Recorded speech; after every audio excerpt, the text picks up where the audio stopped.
Hello my beautiful friends, मैं हूँ रिचा। और आज मैं एक्सप्लेन करने जा रही हूँ एक बहुत ही प्यारी सी लव स्टोरी जिसका नाम है द कंपेनियन। तो मूवी स्टार्ट होती है आयरिस को दिखाते हुए, जो कि बहुत ही ब्यूटीफुल है। और वो मॉल की ग्रोसरी सेक्शन में शॉपिंग कर रही होती है। तभी वो वहाँ टकराती है जॉश से। और जॉश को देखते ही पहली ही नज़र में उन दोनों को लव एट फर्स्ट साइट हो जाता है। और वो दोनों एक दूसरे की आंखों में ऐसे खो जाते हैं जैसे कि वो जन्मों से एक दूसरे को जानते हैं। तो अब नेक्स्ट सीन में हम दिखाते हैं कि जॉश एंड आयरिस दोनों गाड़ी में है और वो दोनों जा रहे हैं अपने फ्रेंड्स के घर अपना वीकेंड मनाने। ये टाइम थोड़ा एडवांस है क्योंकि यहाँ पर गाड़ियाँ ऑटोमेटिकली चलती हैं। ये मूवी थोड़ा आगे के समय को दिखाते हुए है, जहाँ आयरिश और जॉश अपनी पहली मुलाकात को याद करते हुए कि कैसे वो सुपरमार्केट में मिले थे, ऑरेंजेस खरीदते हुए, इस बारे में बात करते हुए और अपनी रिलेशनशिप के बारे में सोचते हुए अपने एक फ्रेंड के फार्म हाउस पर जा रहे होते हैं। ये कोई ऐसा वैसा फार्म हाउस नहीं होता। ये है शहर से बहुत ज़्यादा दूर, बीचों के बीचों बीच एक बहुत बड़ा विला। और ये विला है सरगेई का।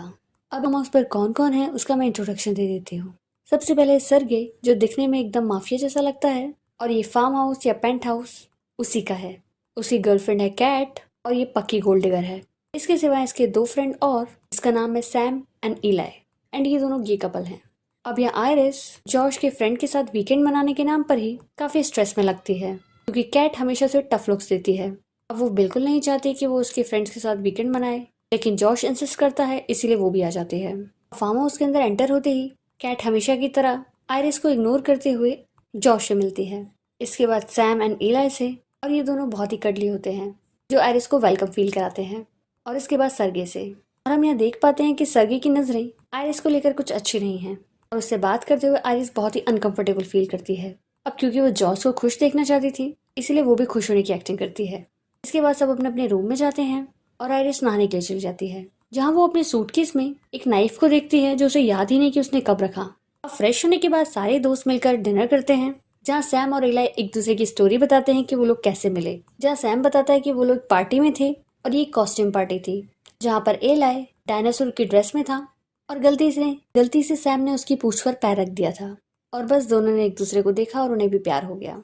ये सब कुछ बहुत ही मैजिकल लगता है। अब यहाँ पर ये तीनों couple, Irish and Josh, Kat and Serge and Eli and Sam, काफी एंजॉय करते हैं, डांस करते हैं और अपने बीच हाउस को फुल एंजॉय करते हैं।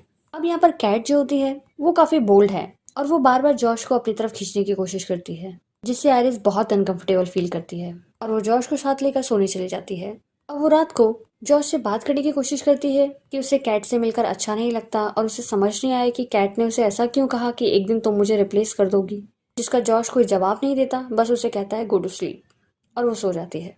अब नेक्स्ट डे आयरिस बीच के लिए तैयार होती है, लेकिन जॉश का कुछ मन नहीं होता, इसलिए वो कहता है कि तुम चले जाओ, मैं थोड़ी देर में तुम्हें ज्वाइन करता हूँ। अब आयरिस जाना नहीं चाहती थी, लेकिन जॉश इंसिस्ट करता है कि तुम जाकर बीच पर फन करो, मैं आता हूँ। तो वो भी चली जाती है। अभी वो बीच पर अकेली होती है और नज़ारों का मजा ले ही रही होती है कि तभी वहाँ सरगे आ जाता है। सरगे को देखकर आयरिस वापस जाने की कोशिश करती है, लेकिन सरगे इंसिस्ट करता है कि वो वहीं पर रुके और उसे कंपनी दे। अब इतना इंसिस्ट करने के बाद आयरिस को वहाँ रुकना पड़ता है, लेकिन सरगे बहुत ही ठरकी आदमी होता है। वो आयरिस के साथ जबरदस्ती करने की कोशिश करता है एंड आयरिस उसे बेहोश कर देती है। अब नेक्स्ट सीन में हम दिखाते हैं कि सैम, इलाई, कैट और जॉश चारों घर के अंदर बैठे होते हैं और बात कर रहे होते हैं। तभी वो अचानक से देखते हैं आयरिस को, जो पूरी तरह से खून में लथपथ है। उसे देखते ही चारों हक्के बक्के हो जाते हैं कि ये सब क्या हुआ, जिस पर आयरिस बताती है कि उसने सरगे को मार डाला। ये सुनते ही कैट फटाफट सरगे को देखने के लिए भागती है, जहाँ वो देखती है कि आयरिस ने चाकू से सरगे का गला काट डाला। अभी ये सब लोग तो यहाँ पर फन करने आए थे, लेकिन अचानक से ये फन ट्रिप एक हॉरर ट्रिप बन गई, क्योंकि उनकी एक फ्रेंड ने इस घर के ओनर को ही मार डाला है। अब यहाँ आयरिस बताती है कि सरगे उसके साथ जबरदस्ती करने की कोशिश कर रहा था, तभी अचानक से उसे रियलाइज हुआ कि उसकी पॉकेट में एक नाइफ है और उसने उस नाइफ से सरगे को मार डाला। और वो बार बार उसे यकीन दिलाने की कोशिश कर रही थी कि वो सच कह रही है, जिस पर जॉश कहता है कि वो जानता है कि वो सच कह रही है, क्योंकि वह झूठ नहीं बोल सकती।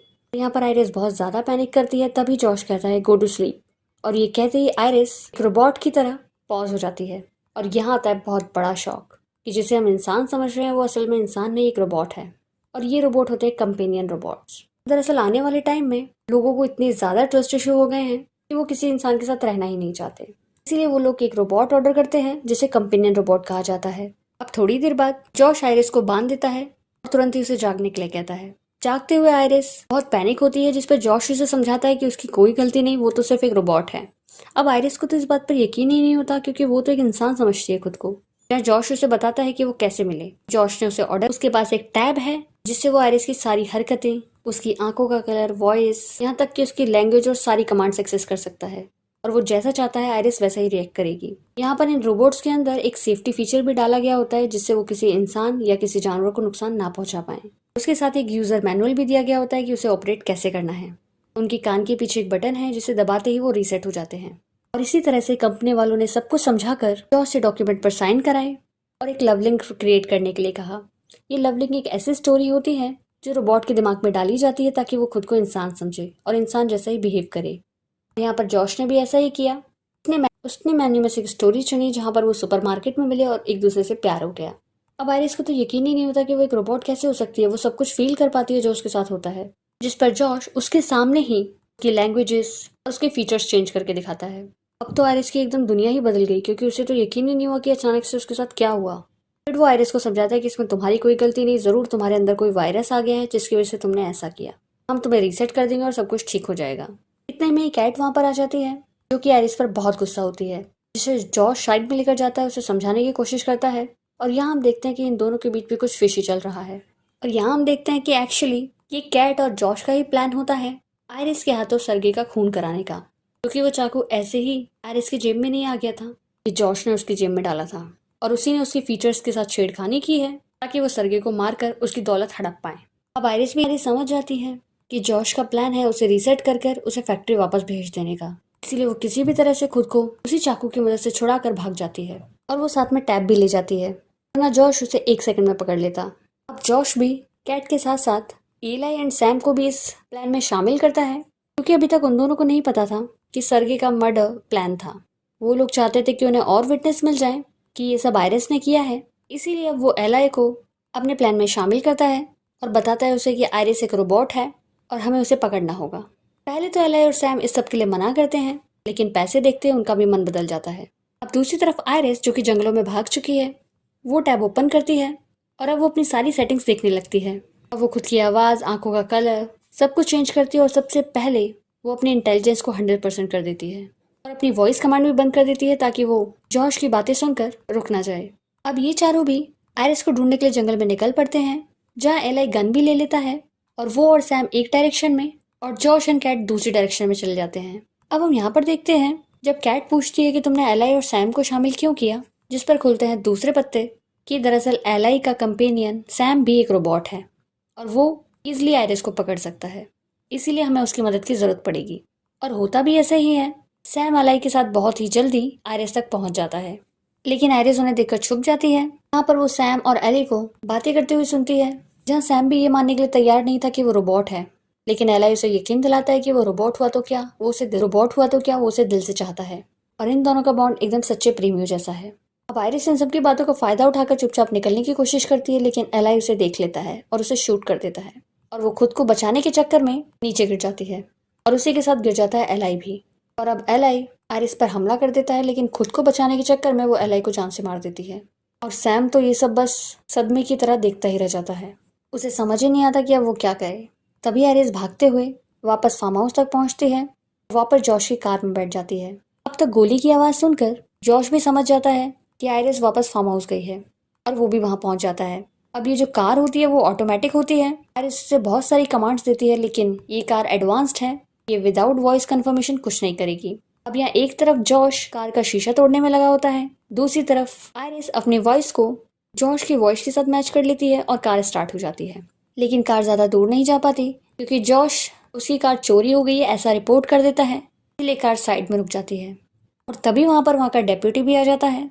अब क्योंकि आयरिस एक रोबोट है, वो झूठ नहीं बोल सकती और वो सब कुछ डेप्यूटी को सच बता देगी, इसी डर से वो अपनी वॉइस जर्मन में चेंज कर लेती है। अब जब ये पुलिस ऑफिसर उससे पूछता है कि तुम कौन हो या क्या कर रही हो, वो सारी बातें सच ही बताती है, लेकिन जर्मन होने की वजह से पुलिस वाले को कुछ समझ नहीं आता। अब दूसरी तरफ जॉश, क्योंकि एलाई तो मर चुका है, इसलिए वो सैम को रीसेट करता है और अपना खुद का लव लिंक क्रिएट कर लेता है। और वो डायनासोर वाली कहानी में एलाई को हटाकर जॉश का चेहरा आ जाता है और सैम जैसा एलाई के साथ बिहेव करता था वैसा जॉश के साथ करने लगता है। अब यहाँ पर जॉश एलाई का पूरा फायदा उठाते हुए उसे 100% एग्रेसिव कर देता है और उसे कमांड देता है आयरिस को ढूंढ निकालने की और जान से मारने की। ये वो रोबोट्स जो इंसानों की मदद के लिए बनाए गए थे, बेहद ही खतरनाक हो चुके हैं और इंसानों को मारने से भी नहीं चूकेंगे। अब सैम भी आयरिस का पीछा करते हुए उस तक पहुंच जाता है। अब यहाँ पर आयरिस भागने की कोशिश करती है, लेकिन पुलिस वाले को शक हो जाता है, इसलिए वो उसे पकड़ लेता है। लेकिन वो नहीं देखता कि उसके पीछे सैम आ चुका है, जो उसे पलक झपकते ही मार डालता है। और अब वो डेप्यूटी की लाश को गाड़ी में रखकर और आयरिस को भी उठाकर ले आता है। जब वापस कैट और जॉश ये सब देखते हैं तो कैट तो बहुत ज्यादा डर जाती है, क्योंकि वो तो सिर्फ सरगे को मारना चाहती थी और यहाँ तो इस रोबोट ने बहुत ज्यादा रायता फैला दिया है, एक पुलिस वाले को भी मार डाला है। तो पुलिस तो अब इन्हें किसी भी कीमत पर नहीं छोड़ेगी, इसलिए कैट पैनिक करते हुए भागने लगती है।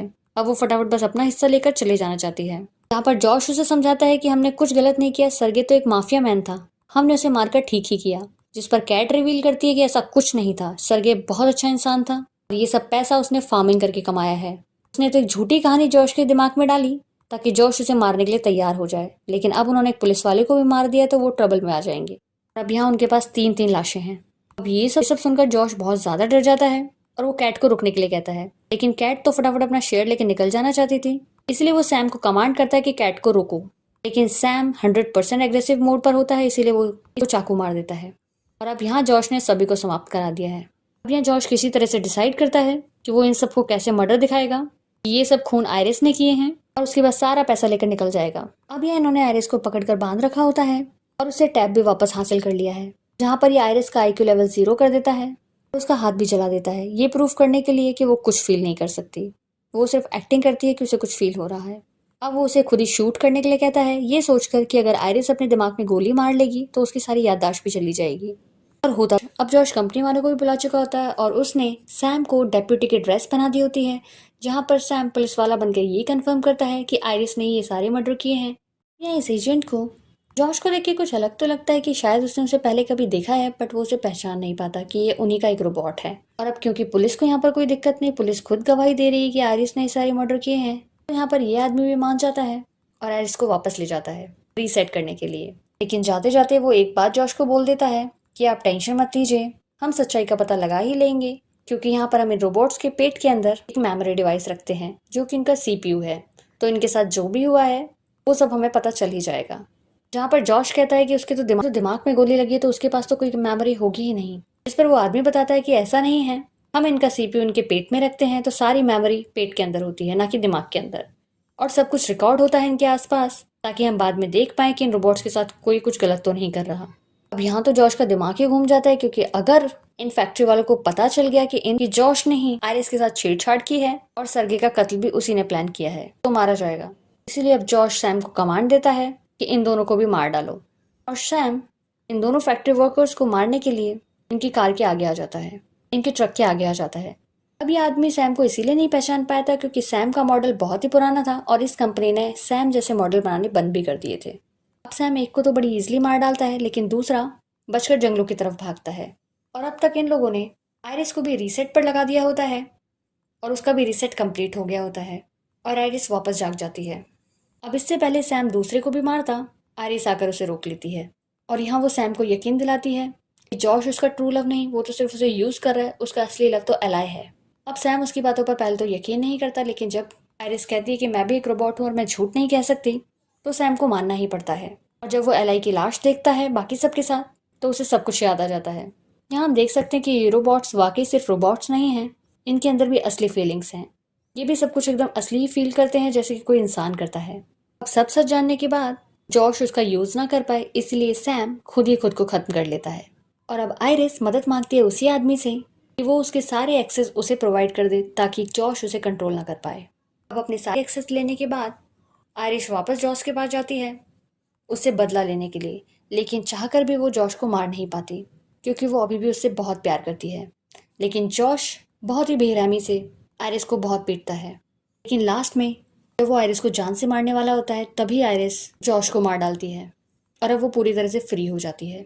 अब वो फटाफट नहाती है और वो सोच रही होती है कि ये उसकी दूसरी जिंदगी है। आयरिस को पहली आज़ादी तब मिली थी जब वो जॉश से मिली थी, ये उसके लिए जिंदगी था, और अब दूसरी आज़ादी उसे तब मिली है जब उसने जॉश को मार दिया है। अब वो सरगे का सारा पैसा लेकर एक सूटकेस में भरकर बस निकल पड़ती है अपनी जिंदगी जीने के लिए। अब वो कहाँ जाएगी, क्या करेगी, उसे ये तो नहीं पता, लेकिन अब वो जहाँ भी जाएगी वो किसी से कंट्रोल नहीं होगी। वो भी पहली बार आज़ादी को फील कर रही होती है और वो देखती है अपने ही जैसे बहुत सारे लोग जो कि फंसे हुए हैं अभी भी अपने कंपेनियन के साथ। तो तो उसी के साथ ये मूवी समाप्त होती है। ये मूवी दिखाती है कि इंसान कितना ज़्यादा लालची हो जाता है कि वो एक रोबोट तक को नहीं छोड़ता। So guys, if you like my explanation, please like, share and subscribe.